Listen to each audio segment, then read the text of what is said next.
Hey there, so I am currently painting a second nightstand. This is a very large nightstand actually, that goes with that nightstand, which is the Alice in Wonderland nightstand that I painted, and I already have a video on that. So I'm not gonna take you through a large part of the process of the actual prep work, but I will let you know that I have cleaned this piece with White Lightning by Dixie Belle. I then, during the White Lightning cleaning process, I realized I was gonna have a lot of bleed through. I had a lot of wood tannins coming off on my cloth. So I chose to prime this piece. That piece I did not have to prime. This one I did. So I primed it in white B.O.S. I just gave it one single coat of white B.O.S. and let it dry for a couple days. And it looks amazing. So I am moving forward with my color. I'm doing a base coat in Tea Rose by Dixie Belle, which is a gorgeous pinky beigey color. Using my spritzer bottle and my flat medium brush. And I just give my drawer a little spritz just like that. Go ahead and pretty good amount of Tea Rose and work it on like this, depending on your location, the weather, the climate that you're working in. You may need to spritz a little bit as you paint if you want the paint to spread a little bit easier. Otherwise, if you like thick paint, which sometimes I do, it just depends, just give it a little bit of spritz. This is one of the Mister bottles by Dixie Belle as well. And you just want to make sure that you get it covered in all directions.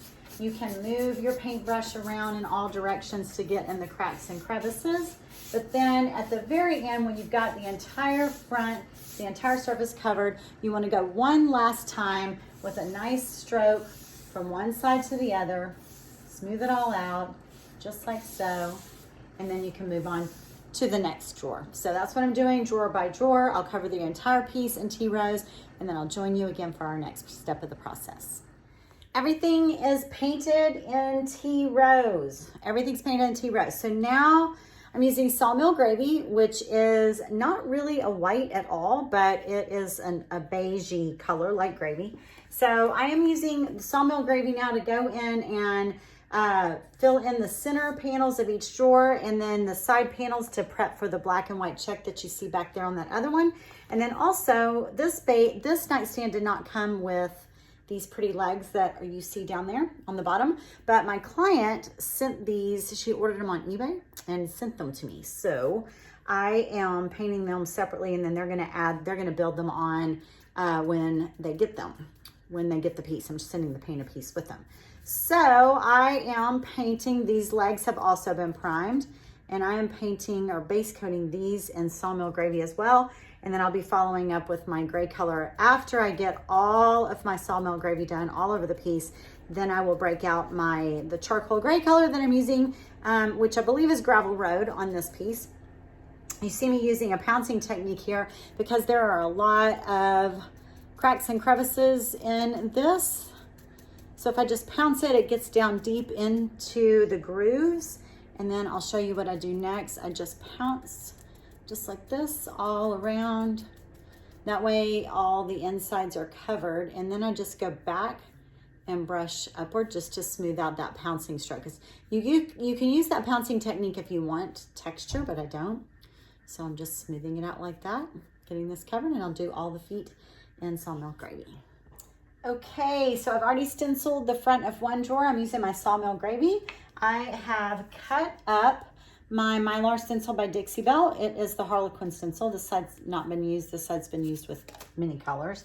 So I've cut it into strips. I did that on the last project over on that piece right there. You can see on the front of the drawers is the Harlequin stencil. So I'm going to turn this for you just like this. I don't use adhesive. I just hold this in place. I decided that I wanted the pink stencil to run across the middle, or the pink Harlequin. So I just position it that way. Go ahead and get a little bit of paint on my brush, have that ready to go. Hold this up here, position that pink stencil pretty much in the middle, make sure it goes straight across. And then I'm just gonna hold it in place here. And the less paint on your brush, the better. Just come at it straight, just using the pouncing technique. And usually don't let go like that, but you know, it's what happens on video. Oh my goodness. Okay, so I'm gonna leave this. I'm actually not gonna delete this so that you can see. Sometimes there is a little bit of a struggle. Not usually. I'm actually quite good at stenciling, but we're just gonna move on here to the other side. Again, holding it in place. And you don't have to have a perfect stencil. Really, you're just looking for, well, I am in this situation. I'm looking for like a hint of the Harlequin because we're gonna be designing over the top of the Harlequin. The Harlequin's just a background for us in this case. So there you go. So do you see this outside edge right here where there's paint? You can either paint over that or I'll just get my baby wipe and I'll just run it right across there and it will take that paint right off. Just like I said, here's my baby wipe. I'm just gonna run that right over the edge here and it will take that paint right off. The excess white that you don't want. Just don't rub too hard. You don't want it to take your pink off since my pink paint is fresh. But there we go. Hold it right off. And we've got a perfect Harlequin. Now to take that further down, you'll just use the same stencil that you had. You'll line it up just like this, match it up, and then you'll just stencil your last few Harlequins over on the side.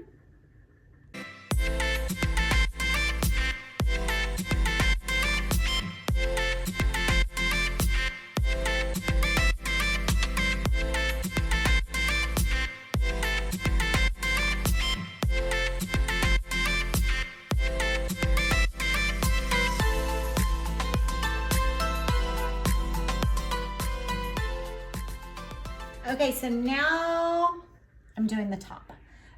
So I've got my large single piece, my single mylar stencil in Harlequin, and I've laid it across the top. I've got my Gilding Wax brush because it's got a very flat surface, and my Sawmill Gravy. I've got a canvas here beside me that I just kind of tap this out on because I don't want to put a lot of paint on to the stencil itself, and I just tap a little bit of this paint right over. I don't spend a lot of time on each diamond. I just move right along really quickly. I like using this method over a roller or sponge. I feel like they deliver way too much product. This allows you to get all of the paint off. It leaves you with just a very small amount on your brush, yet you get just enough to deliver paint into the shape without bleed through. So I'm just going to keep working here and let you see how quickly this goes.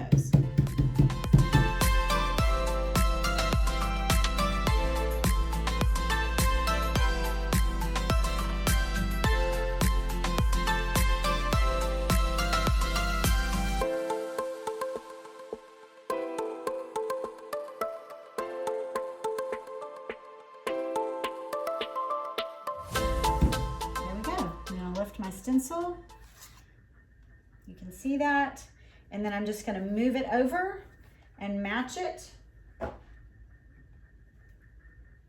I'll match it up.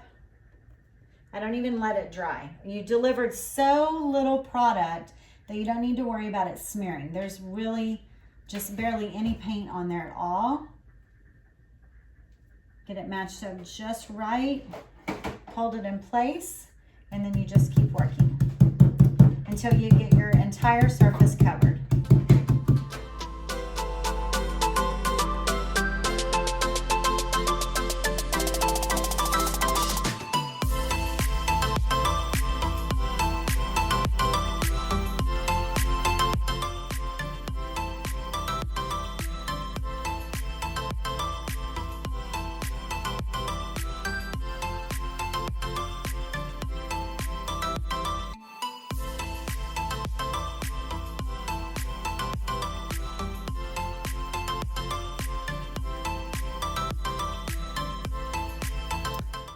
So now I'm going to start the two side panels, which have the checkerboard process and the sea spray and gold leaf process, which I've already done. We're doing the exact same thing that we did on the Alice nightstand. So I'm going to link that for you here in the video. You can hop over and watch that process here. I'm not going to record that process.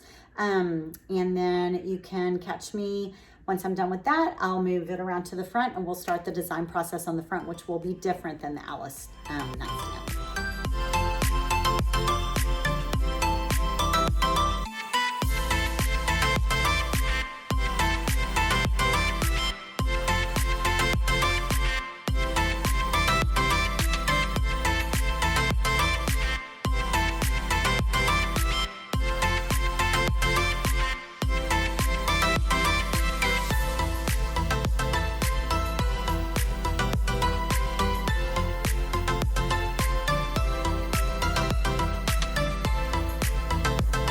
So while my Sawmill Gravy is drying, I have gone ahead and pulled out my dark color, which is Gravel Road. It is sort of a soft version of a black for me. It's like a gray with some brown undertones. And I am painting every other, well, actually, it's every 2 stripes in Gravel Road. And the reason I'm doing this is I'm marrying 2 sets together that don't really belong. So the other stripes on the other leg were much larger chunks. And I'm sort of imitating that, so I'm painting in every 2 stripes. So I'll skip 2 and I'll do 2 more like this. So my stripes will look wider, but really aren't. So that's the beauty of paint, is you can make things look like they belong together when they really don't.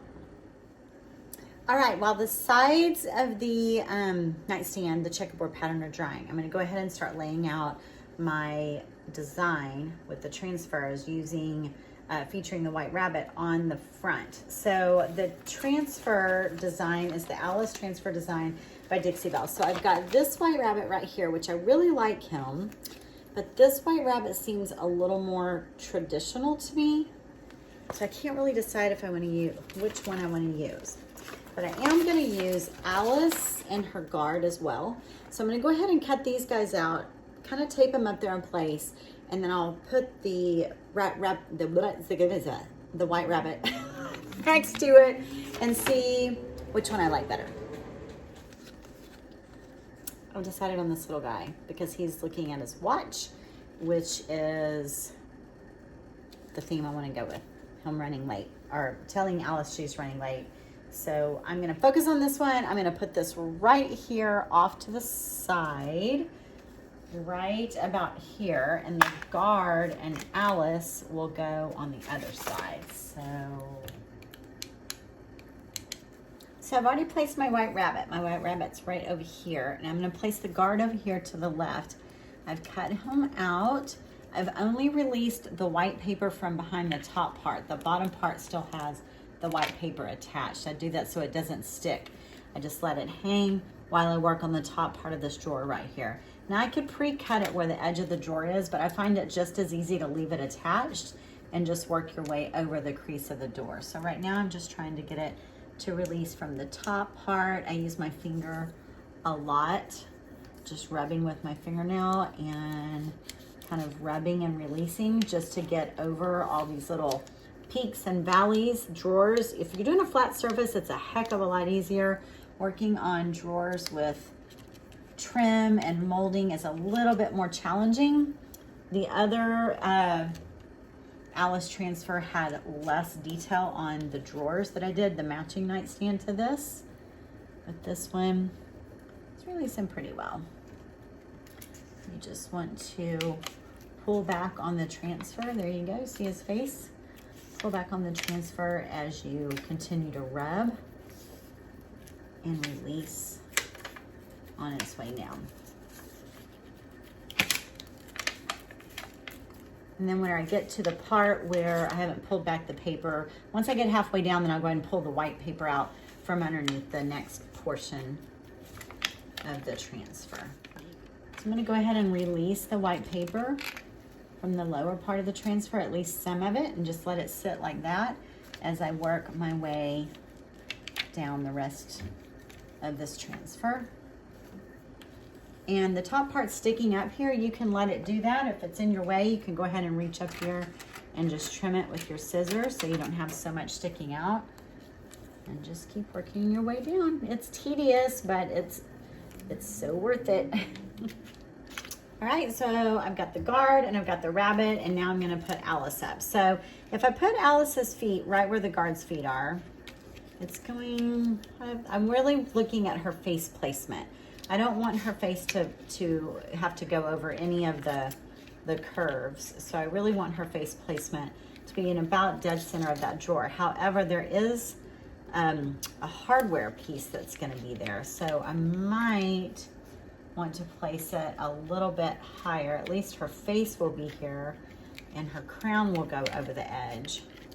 But at least she won't be right, that hardware won't go right through the middle of her face. So this is the hardware piece that the handle will click into, and it's gonna sit about like that. So I really do need to take into consideration that, darn, it's gonna be, no matter where I put her face, even if I put it a little higher, that hardware piece is gonna sit right in the middle of her face. So I may have to take her face up about that high. Yeah, that doesn't look, I don't think that looks too bad. It's either that or take it down even lower. Or I put her right in the middle, and I don't want to put her right in the middle. So I think she's gonna have to go higher with at least her face there and her crown up and over. That's what I think. And then this hardware will sit right at about her hair and her shoulders. So don't forget your hardware, folks. You got to work around your hardware. So I committed to this space and pulled back the white part on just the top half of the transfer. And I'm getting her face section and her hair down first. And then I will work my way up and over the curve here for the crown. Like I said, I usually use my fingernails to get in that groove really, really well. And you can feel the release of the transfer. Once I get it in place, then I go ahead and use my stick to apply the rest of it. Okay, so I've got the guard, the white rabbit, Alice, and I even added the Cheshire Cat up here. On the other nightstand, I had some tree limbs coming over, but I felt like this one, these sort of acted like leaves and limbs up there as well, but I am still going to add some tree limbs. So for that, I use the Magnolia Garden transfer, and it has these twigs that you can build the magnolia flower with. So I just cut these up and use these as tree branches, and then I'll use the tree branches to hang clocks and teapots from.